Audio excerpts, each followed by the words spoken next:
आज इमरान खान साहब ने खुद बताया कि सैकड़ों लोग आगे थे, क्या कराने आए थे, वारंट ऑफ अरेस्ट। हुकूमत पंजाब के साथ उसी को सामने रखते हुए रैलीज, जलसे और जो इन्वेस्टिगेशन में मदद करनी है वो सारी बातें तय हो गई हैं। लेकिन जो सबसे अहम केस है कि इमरान खान साहब के खिलाफ पूरे पाकिस्तान के अंदर जो FIR कर रहे हैं, लाहौर हाई कोर्ट के जस्टिस तारिक सलीम शेख ने इमरान खान साहब की 5 इस्लामाबाद की FIR और 4 लाहौर की FIR में प्रोटेक्टिव बेल या ट्रांजिटरी बेल दे दी है। इस्लामाबाद के हवाले से भी, इस्लामाबाद में भी हमने दायर की थी प्रोटेक्टिव बेल, चूँकि इस्लामाबाद का ऑर्डर जो है non protective bail, non bailable warrant, वो अदालत ने सस्पेंड कर दिया है ताकि कल इमरान खान साहब इस्लामाबाद में पेश हो सकें।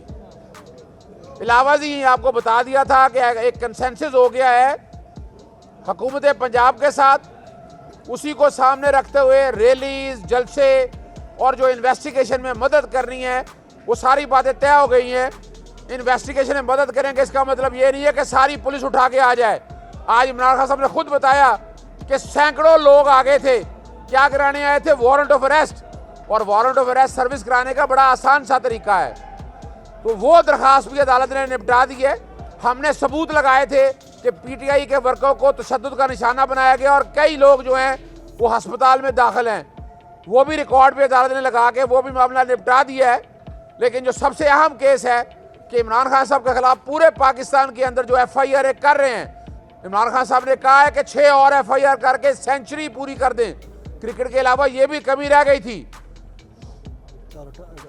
चारों डेप्यूटी अटॉर्नी जनरल को हदायत दी हैं। इस्लामाबाद पुलिस से वो 27 के करीब पर्चे लेके आए थे, उसमें 27 पर्चे लेके आए थे, उसमें से ज़बानतें जो हैं प्रोटेक्टिव वो हो गई हैं। इलावा जी बाकी जो FIR हैं वो भी क्या तहरीरी तौर पर जवाब दाखिल करें। FIA ने कोई मुकदमा दर्ज किया वो भी लेके आए, नैब ने कोई काम किया तो वो भी लेके आए।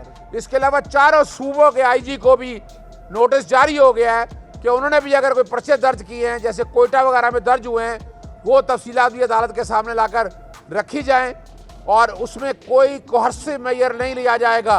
जस्टिस अली बाकर नजफी की कोर्ट में अदालत को बताया कि आइन के आर्टिकल 220 के तहत इलेक्शन कमीशन का काम साफ शफाफ, आर्टिकल 218(3) के तहत साफ शफाफ करवाना है और तमाम एग्जेक्टिव वफाक में और सूबे उस पर अमल दरामद करना लाजमी है।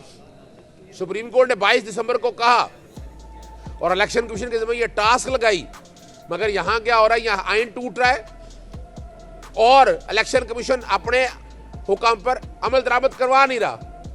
जहाँ तौहीन इलेक्शन कमीशन हो रही है वह तौहीन अदालत भी हो रही है। 90% जो कागजात हैं वो बेबुनियाद ग्राउंड्स पर खारिज किए हैं।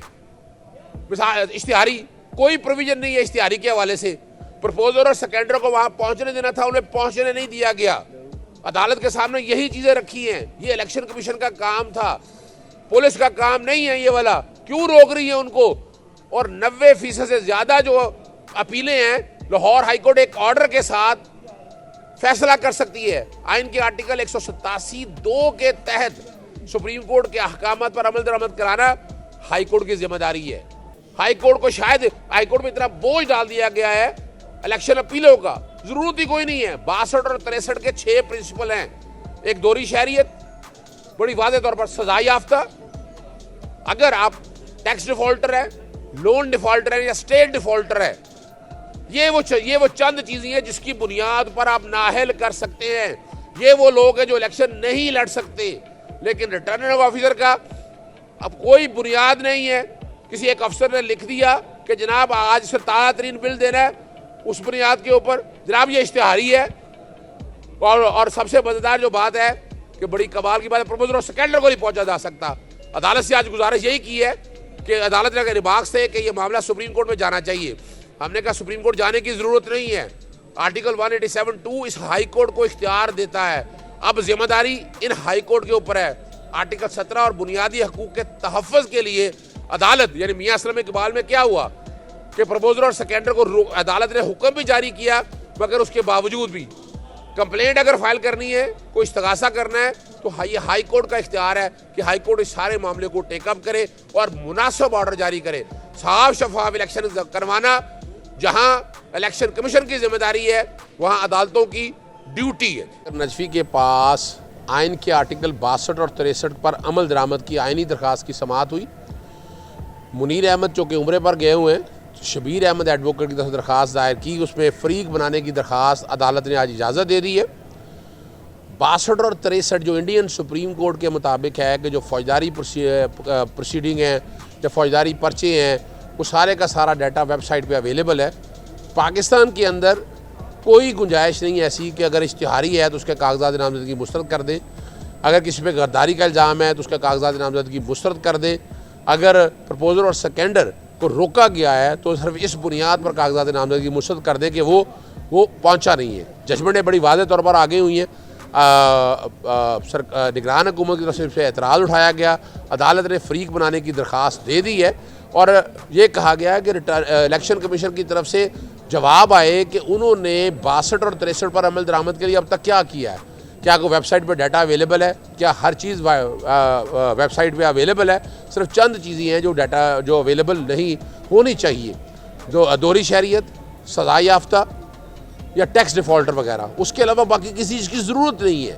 अदालत ने कहा इस स्टेज के ऊपर मैंने कहा जी हम तो 2013 से लगे हुए हैं ना, हम तो सिर्फ ये साबित करना चाहते हैं कि इलेक्शन कमीशन ने अपनी आइनी और कानूनी जिम्मेदारी पूरी नहीं की है। इलेक्शन कमीशन अपनी आइनी और कानूनी जिम्मेदारी अगर पूरी करता तो 1000 के करीब जो कागजात नामजदगी मुस्तरद होते हैं वो होते ही ना, और ये किसी तरह से भी इलेक्शन इल्तवा करने की कोई कोशिश नहीं है हमारी। इलेक्शन वक्त पे हो, 100% हो, अब तो जो होना था हो गया, लेकिन पता तो होना चाहिए कि इलेक्शन कमीशन ने अपनी आइनी और कानूनी जिम्मेदारी पूरी क्यों नहीं की है। हर चीज़ रिकॉर्ड के ऊपर दस्तयाब होनी चाहिए। अदालत ने केस की समाअत अगले हफ्ते के लिए मुलतवी करते हुए इलेक्शन कमीशन से जवाब